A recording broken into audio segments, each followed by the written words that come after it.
Hi, my name's Gordon. I'm an amateur microscopist based in the UK, and I'm a member of the Iceni Microscopy Study Group, which is a group of like-minded individuals who meet once a month at a village hall just to the east of Norwich. The website address should be somewhere on this screen. If you're interested, please have a look. We don't charge for the first couple of visits. After that, it's about £60 a year, which is darn good value in my view, considering the amount of help and instruction that you'll actually get. We're also great fun to be with, so well worth a look. This is the second video in the series on ringing of microscope slides. The first video, which you really ought to have a look at, covers the issue of selection of materials and equipment to achieve a decent ring on a microscope slide. Just to remind you, we do ringing on slides, particularly in the case of pollen slides, rather like this one, which is of daisy pollen. That's through a 100 times objective on my GX Vision microscope and a cheap Chinese video camera. Trouble with pollen slides is that we generally mount the pollen in glycerin jelly, and if you don't protect the edges of the cover slip, what happens in time is that the water in the jelly evaporates, it shrinks underneath, and the cover slip will fall off or the slide will deteriorate. So you really do need to actually use a circular cover slip on pollen slides and then provide a ring around them to stop this evaporation from taking place. The other thing about it is that, quite frankly, they look rather smart. So I tend to ring slides whether they need it or not. It's good practice, and as I say, the result is a far neater looking slide which you can impress your friends and family with, or maybe not. What I'll do first is to take you through the equipment that we're using, the setup that I have in my little home laboratory, which will give you some idea of what you actually need in terms of the layout of the equipment and how to use it. And then we'll look at each part of it in some detail, and finally we'll actually do some practice of ringing with this material, which is Gliptal, which if you've looked at the previous video you'll know all about. If you haven't, do so.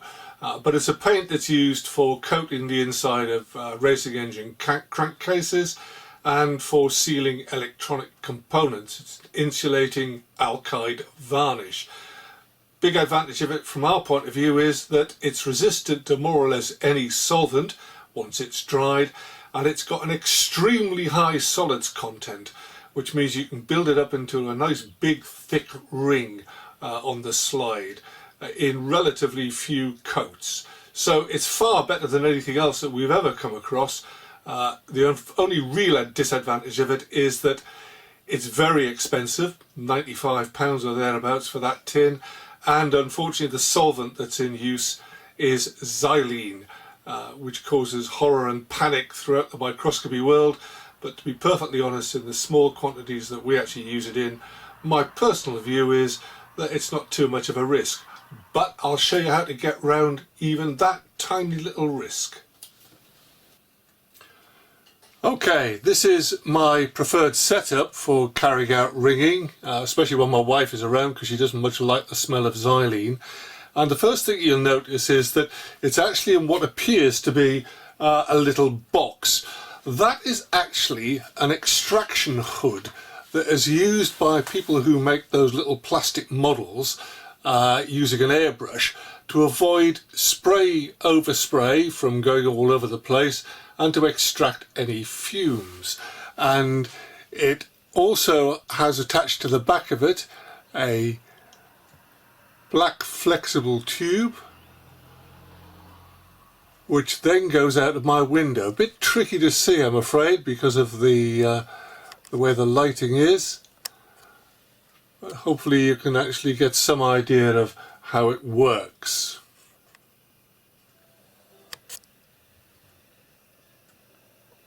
This particular piece of kit is sold by a company called Bart Sharp, and I'll put the website address on the screen. It's not particularly expensive. I think it cost me about £70 or £80, but it's got an extraction fan and a filter in the back of it. That's the blue bit at the back there, and couple of nice little touches to it. It's got a nice big working area in there, which is more than sufficient for us to actually do ringing. And this particular model has got LED lighting built into it, which is a big advantage if you're doing fine work like ringing. It is a little bit noisy. It's a damn sight noisier than they actually quote on the website. They're quoting about 45 dBA. I'm measuring it at about 65 at the ear, so it's a lot noisier than they're actually quoting, but that's something I'm afraid you're just going to have to put up with. Fans are generally not silent. I'll turn it on so you can get some idea of what it's like, although quite clearly the video is not actually going to give you a true impression of what it sounds like to the ear.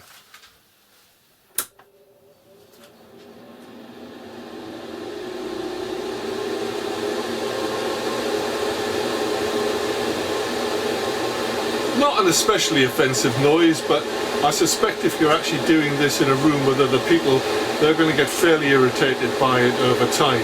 So probably best to find yourself a nice quiet spot away from others, or a little room such as I've got, my own little laboratory. Not everybody can do that, of course, but you just have to make the best of the circumstances that you find yourself in.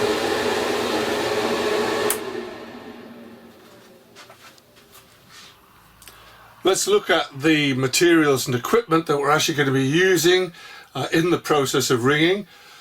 We'll start with the Glip towel sitting here at the back in a bottle.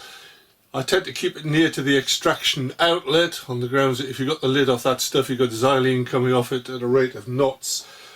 Small jar, little glass IKEA kitchen storage jar filled with cut up squares of kitchen towel, very useful for mopping the ends of brushes, mopping up any spillages or the like. The ringing table, which I've already covered in the first video, which has been modified to provide us with a nice hand rest there to enable us to keep our hands steady in the right position for ringing.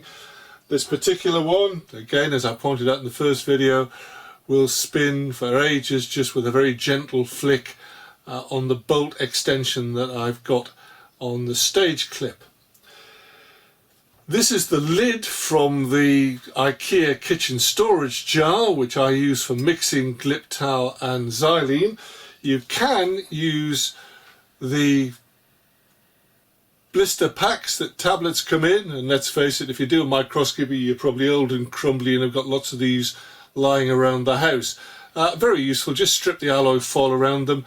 They're not reusable, obviously. The xylene will in time dissolve the plastic, but as a temporary method for mixing up the xylene and Glip towel to provide us with a thin solution, very, very useful indeed. Little bottle of xylene. It's not particularly good practice to keep this in plastic bottles, which this is, but these particular bottles I've found will actually resist the effect of xylene. They're actually quite a rigid plastic, so the xylene's been in there probably for about 6 months and it's perfectly okay, not dissolving any of the plastic at all. Very useful to have a little dropper bottle, simply from the point of view that we're actually going to be using xylene by the drop rather than by the bucket load, so very useful to be able to dole out a few drops to dilute your Glip towel. We have our brushes sitting there on a brush rest, which I knocked up in my workshop. Very useful little device, keeps the end of the brushes off the table. I generally put a piece of kitchen towel underneath it as well to mop up any drips that come from it. There's also a couple of glass rods on there which I use for stirring up the Glip towel. It has a habit of settling out quite quickly, so you need to keep it moving to make sure that all of the solids are equally dispersed throughout the carrier liquid. Okay, let's have a go at ringing a few slides. What I suggest you do in the first instance is that you try ringing some blank slides. Don't start with something that's got a cover slip on it, because inevitably on those first few slides you're going to ruin them, or it's not going to come out as well as you hope it will. So my advice is to practice with some plain ordinary slides, just something you're not particularly worried about, to be perfectly honest. I usually have slides that are not in particularly good condition now and then. This one's got a chip out the corner, and I tend not to use frosted slides in any case because I usually put a self-adhesive label on the ends of them, rather as I've done with this one. So slides like this, I tend to use them as temporary slides or more or less as disposables. So let's try and do a ring on a blank slide, and this will actually explain how the process works. First of all, we need to get the slide roughly centered on the ringing table. You'll find that the ringing tables have usually got some circles engraved in the center, and they'll also have engraved on them, or most of them will have, a line, which I think you might just be able to pick out is across there. And what you should do is, when you put the slide on, arrange it so that the edge is up against that line and the corners are touching where this line reaches the outside circle, and that'll get you the slide roughly centered. So let's just pop that on there now.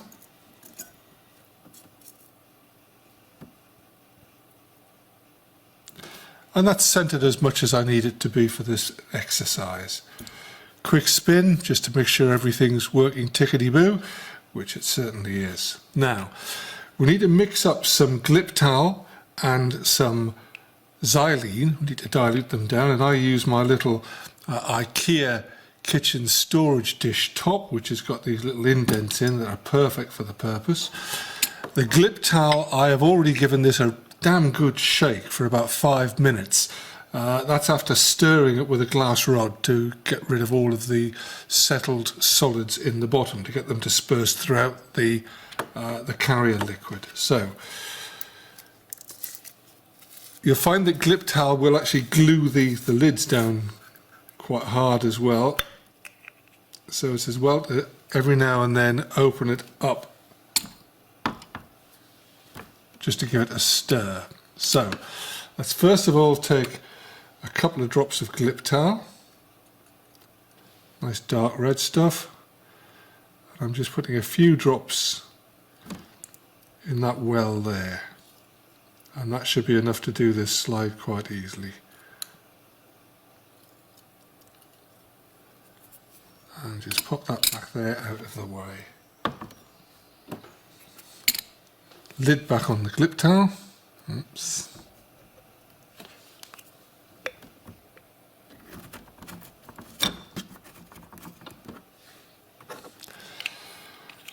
And a few drops of xylene in about 3 wells. Now, what we found is that you get the best ring if you first of all prime the slide with a little bit of xylene. This tends to leave a small amount of xylene left over, and that helps the Gliptal to flow out to the limit of your ring. So what I'm going to do is I'm going to use the outer pair of these 2 rings as a guide, and I will draw a ring of xylene just around there. So hold the brush nearly vertical and then just touch it down. Bring it back and lift off. Now, that's the slide primed. Then take a small amount of Gliptal on the brush, drop that into a well, a bit of xylene, just to dilute it down, because our first coat is going to be moderately diluted. Okay, here we go for the first coat. Spin that up again, hold the brush nearly vertical, just touch it to the slide and you'll see the ring start to form. As you add just a tiny little bit of pressure and move it back and forwards a little bit, you'll get the full width of the ring. Lift it off. Now, I didn't put too much xylene on the brush at that stage. Sorry, not xylene, diluted Gliptal on the brush at that stage. So let's load the brush up a little bit more. Get a decent loading of diluted Gliptal on there. Spin it up, again hold the brush nearly vertical, touch it to there, and what will happen is you're just touching the slide with the tip of the brush, just bending the tip very gently. And capillary action will actually pull the diluted Gliptal off the brush. And as you can see, we're already starting to get quite a nice looking ring there. That's quite a decent one. At the moment it's still fairly shallow, so we put a little bit more diluted Gliptal on the brush, get it well, in fact get it fairly well loaded, so you can see the brush is quite well loaded. Spin it up again, touch it in the right position, and it will start to pull off the diluted Gliptal. Lift it off carefully, and we're starting to build up some depth on the ring. Take a bit more of the original undiluted Gliptal and add that to what we've got left in there. So it's just diluted a little bit. We're actually going to be using thicker Gliptal now. Get the brush well loaded, so it's very well loaded this time. Spin it up, touch that on there. We've increased the width of the ring a little bit, but we're also increasing its thickness. A little bit more Gliptal in there, perhaps a tiny little bit more xylene.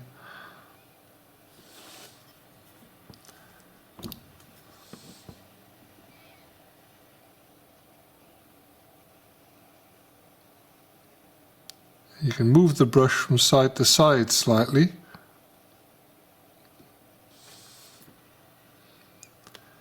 We can now start moving to undiluted Gliptal.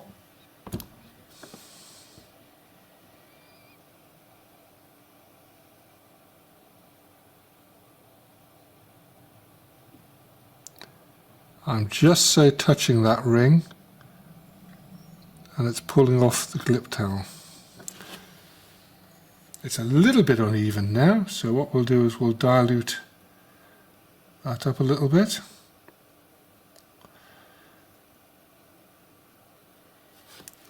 Moderately loaded brush.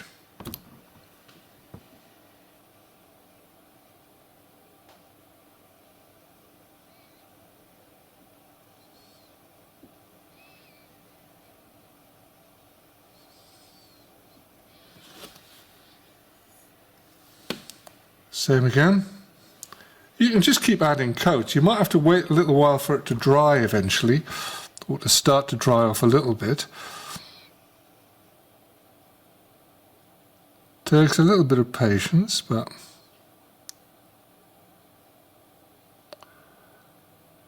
one thing not to do, and this has been said many times at the Iceni Club when people are doing this, is don't fiddle with it. You do the same action every time. You spin it up, moderately well loaded brush,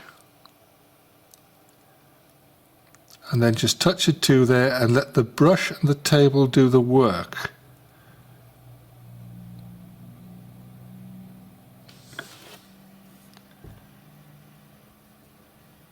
I'm going to do one last slightly diluted coat, which will give us a nice sheen on the top of it.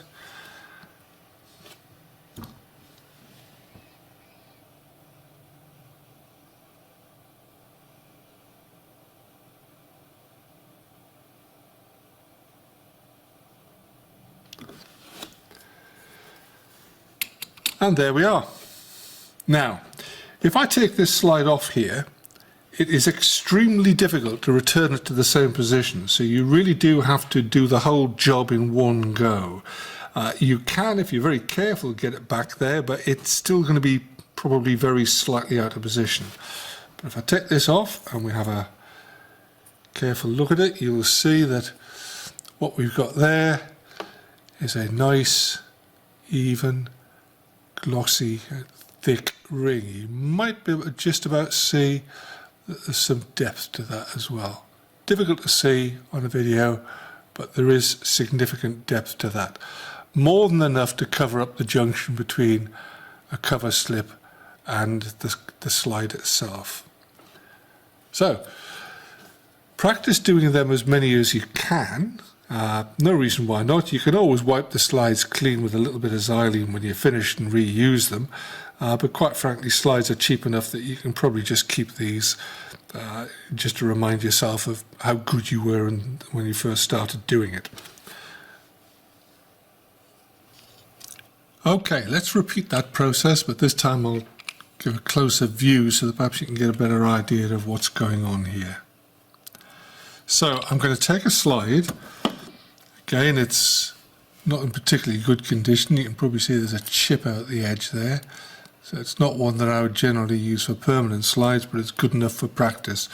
It's also got a logo printed on the end, so normally I scrape those off, but the chip on the edge means it's useless for my purposes. So let's get the slide on there, roughly centered. That's as good as it needs to be. And we are going to be ringing to this outer ring here. 2 rings on there, so we'll do our ring to the outer one. So first task is to prime the slide with a little bit of xylene.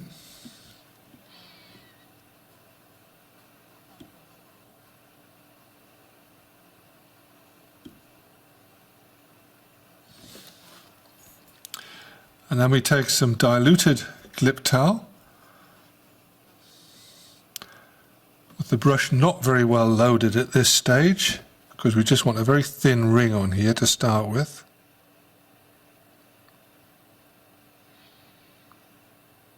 And that's going to be about the width of our final ring. Lift the brush very carefully off there. We're then going to take a bit of Gliptal that's a bit thicker, the brush slightly more loading with Gliptal.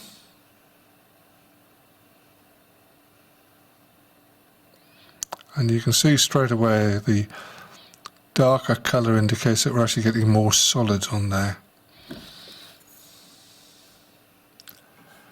Load the brush up a bit more.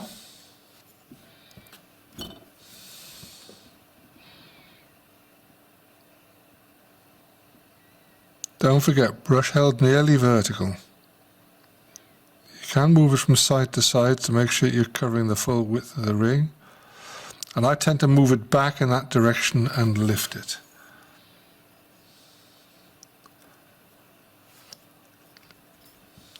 Brush loaded a bit more.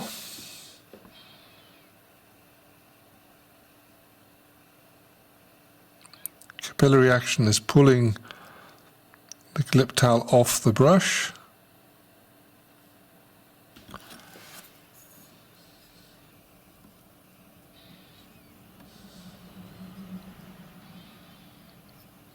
Just loading up the brush.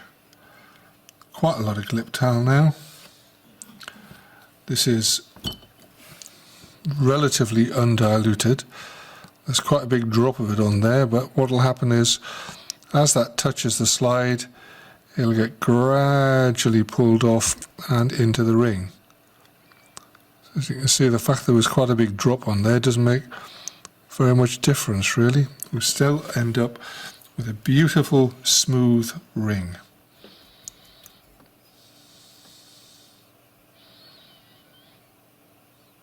So I'll do one last coat on this. That would probably do me in most instances.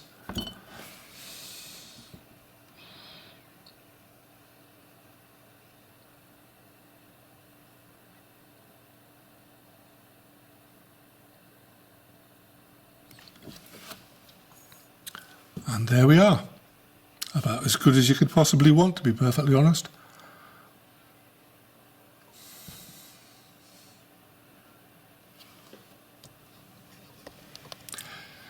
Okay, let's try and ring a slide that's actually finished with a cover slip on. First thing to do is to get the slide on there and get it reasonably well centered.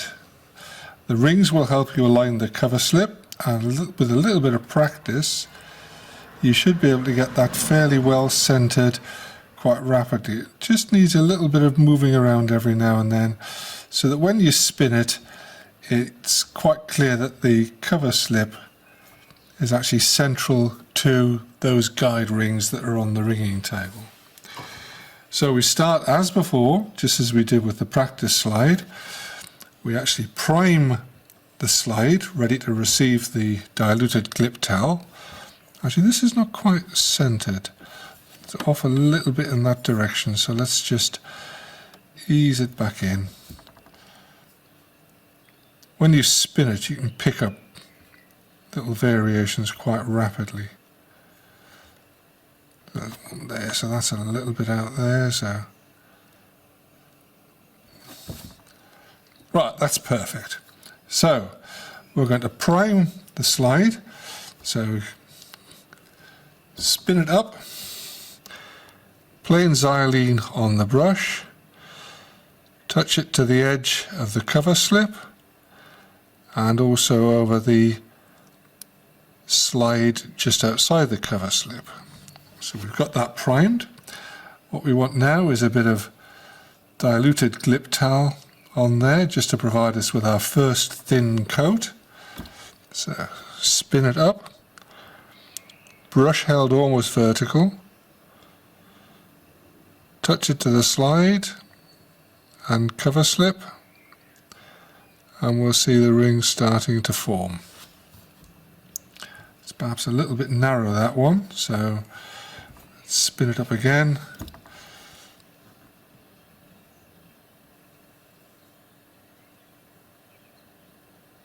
That's it, it's on the cover slip and on the slide itself. So you can see we've got a ring of roughly the right dimensions starting to form on there. We're going to use a thicker clip towel coat, brush loaded up a little bit more than it was before. Still not huge loading on there, but a reasonable amount. So spin it up and you'll see that this will be a much darker coat. Okay, and brush held nearly vertical all the time. Alright, we're starting to get there. Load the brush up a bit more.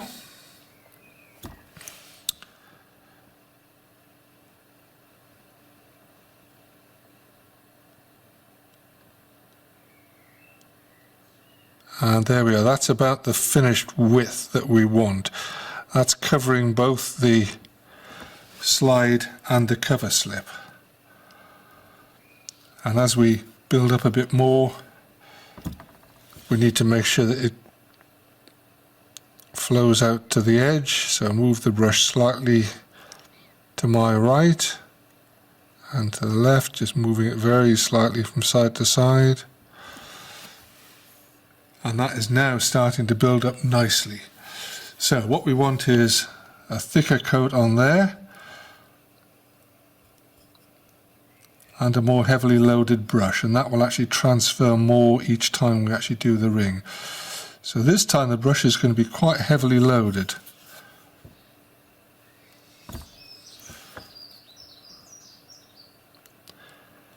As soon as we touch it to there, capillary action will start to pull that nicely off the brush.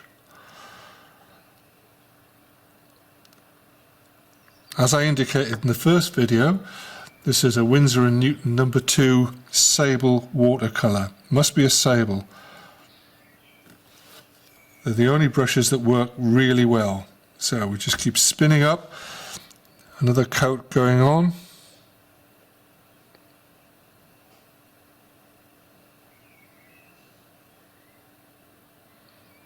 It's being pulled off by capillary action. Move the brush backwards and lift it off carefully. So I'm going to put one more good thick coat on, and then I'm going to do a finishing coat. 4 or 5 coats is usually enough. You can put on more, but all that's going to do is increase the depth of the ring.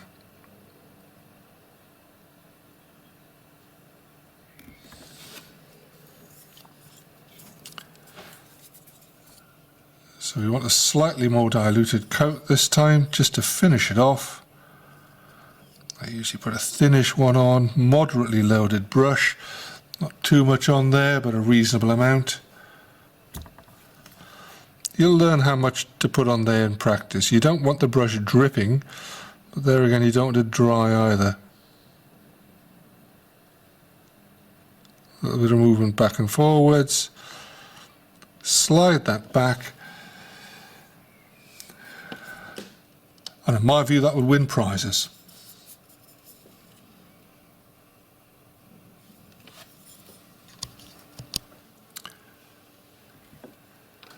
So there's our final ring slide. Difficult to see the depth of it, but perhaps you can get a little bit of idea as I tip it sideways, but you can see that there's a significant depth there. It will get thinner when it dries out. They always do. We'll always get a little bit of shrinkage there.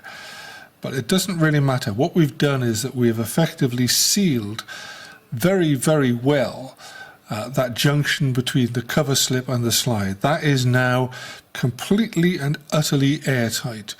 You'll get no evaporation of water from the glycerin jelly in there. This slide is not actually made using glycerin jelly, it's made using another mountant, but it doesn't really matter.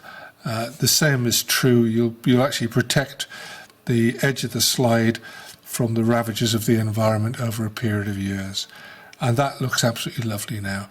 Now that needs to sit for at the very least 48 hours to go hard, and you must sit it flat, don't stand it upright.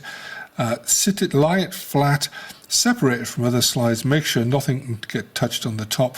And when it's all dried off after 48 hours or so, you will have an extremely durable ring on that slide that with a bit of luck should last for 40-50 years and protect everything. And as well as protecting everything, to be perfectly honest, it looks damned pretty.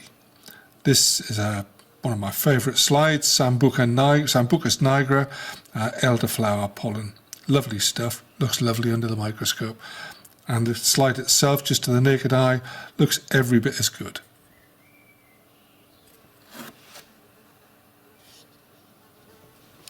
Well, that's the end of the video on ringing of microscope slides, and hopefully you found that useful and informative.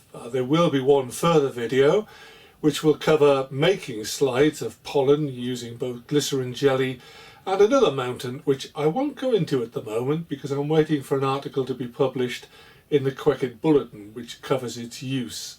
It's a bit of a novel one. I don't know if anyone's used it before, but it's quite simple to use and I've been getting very good results with it.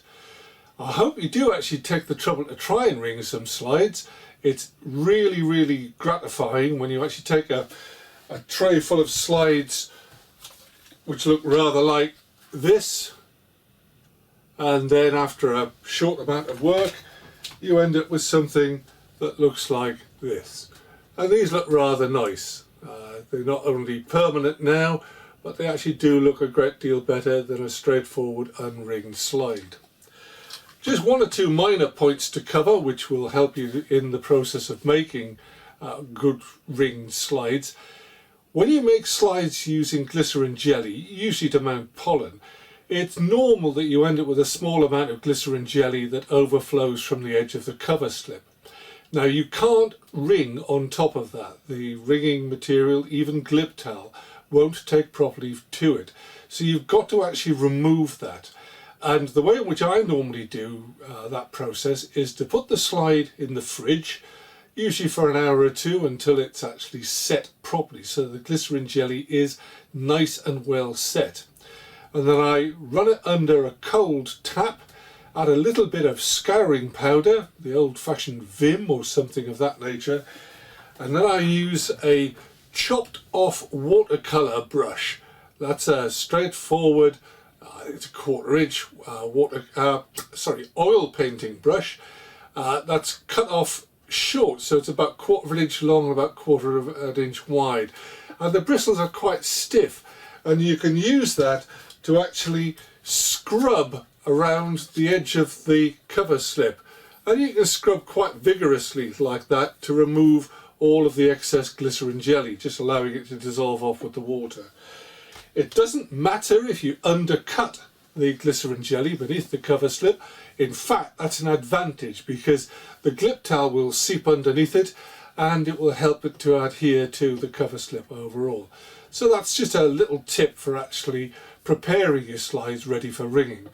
Taking a step further back from when you're actually making the slides, I would suggest that if you get the opportunity, draw up some diagrams of slides. They're 25mm by 75 or 1" by 3" in old money, and do some circles inside them which are slap in the middle of the drawn slide.